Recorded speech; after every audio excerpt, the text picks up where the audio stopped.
Now, when I first started to construct this representation, I'd been reading heavily a book called The Neuropsychology of Anxiety that's written by Jeffrey Gray.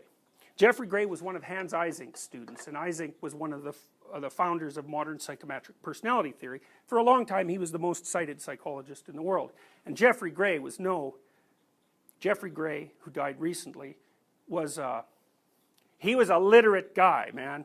The Neuropsychology of Anxiety is a tough read because he was sort of a master of neuropharmacology, neuroanatomy, neuropsychology, and animal behavior, so he's a behaviorist, and cybernetic theory. Although I don't really think he knew exactly that he was a cybernetic theorist. He sort of knew it. It took me a long time to figure out that he was a cybernetic theorist. And cybernetic models hypothesize that active organisms, they basically perform according to the following schema. They posit a target and move towards it, and then they regulate themselves so they don't deviate too much from the trail. So that's what this is as far as I'm concerned. So here's the basic framework within which you live as far as I can tell, and I don't think you can get out of it.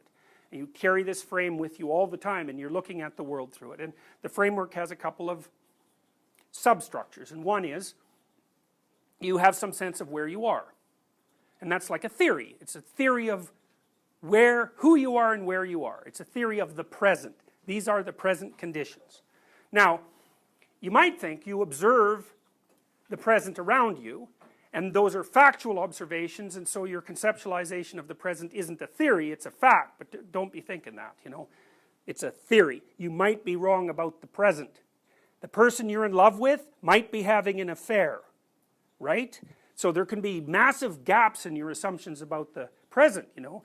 You think you're healthy, but maybe you're not, you know. You think your boss likes you, but maybe they don't. You think your degree is going to be useful, but maybe it isn't, you know. Well, it's just a straightforward observation, but it's an important one.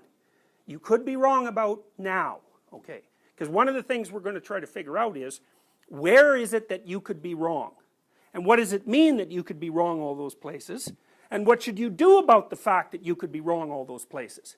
And then we're also going to try to figure out what happens if you find out that you're wrong. So for example, you're going out with someone, you love them, perhaps they've made promises to you, and you know, poof, you find out that they've been having an affair with 3 people for the last 5 years. It's like, hey, you're wrong. And so now where are you? What does that mean that you're wrong? Well, it means a lot of things. It means a lot of things that it might mean a lot more things than it means, which is a very strange thing. It might mean that you're so clueless that it's just mind-boggling, you know, and that you're blind as a bat. So that's one possibility. And that you're like that and you've always been like that and you better do something about it quick. That's a possibility. Might be that you hooked up with a psychopath, right? Which is also something that you should avoid. But that would mean you don't understand people well enough to know when they're psychopaths or not, or maybe that you're fatally attracted to them in some bizarre way. You know, it also means that whatever future you were envisioning, that was really a delusion, because that's gone. And it also means that you've blown out most of your past, at least insofar as that relationship was part of your past, because nothing that you thought was happening was what was happening. So then you might think, one moment you're somewhere, and then you get the realization, and the next moment you are somewhere else. And so one of the things I would propose to you is that those are actually 2 important places. The one place is the place you are when what you're doing is working, and the other place is the place you are when what you're doing is not working. And I would also say, in some weird sense, those are permanent places. And I'll tell you why I think this, but I think they're akin in some manner to explored territory and unexplored territory. And that's their sort of biological basis, because we know that animals are territorial, right? Almost every animal has a sketched out territory.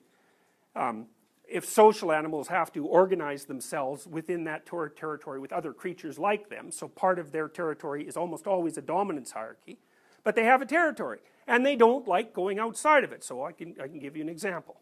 So my parents had a dog and a cat, and that my dad used to take the dog for a walk all the time, but the cat really liked the dog, and so it was kind of irritated that the dog would leave, and so the cat started following my dad around on his walks. And so it was really interesting, because the first thing the cat did was, when it was following, it wasn't right behind the dog. There's no way it was going to do that. It would slink along all of the buildings, so it would follow about 30 feet behind, and it would keep one side right against a building, and then it would sort of zip across the intervening spaces of the houses, right? And you might think, well, why was it doing that? And the answer is, it didn't know where the bloody predators were, it didn't know where the big dogs were, it didn't know anything about the new places it was going, so it was going to stick its side against one hard wall so that the complexity was cut in half, and it was going to go really slow on the off chance that some massive hound came out and ate it. So it was being very careful. So that was pretty cool. So it did that for quite a while. And then, because nothing massive jumped out and ate it, and because it started to understand the territory and knew where it could hide, it got a little braver. And over a couple of months, it got to the point where it actually followed the dog. Because it had mastered it had expanded its territory and mastered its knowledge of the territory. But then I was walking with them one day, and they had a route, hey? And my dad had the dog, and he wanted to take the dog a little farther than he would normally go with the dog. And so he was taking the dog across the street, but the cat just stayed on the corner and cried. Because it, it was meowing, obviously, but it was very upset because it wasn't going out into that weird new place that it had no knowledge about. And so it was, making its fear, really, known. And animals are like that,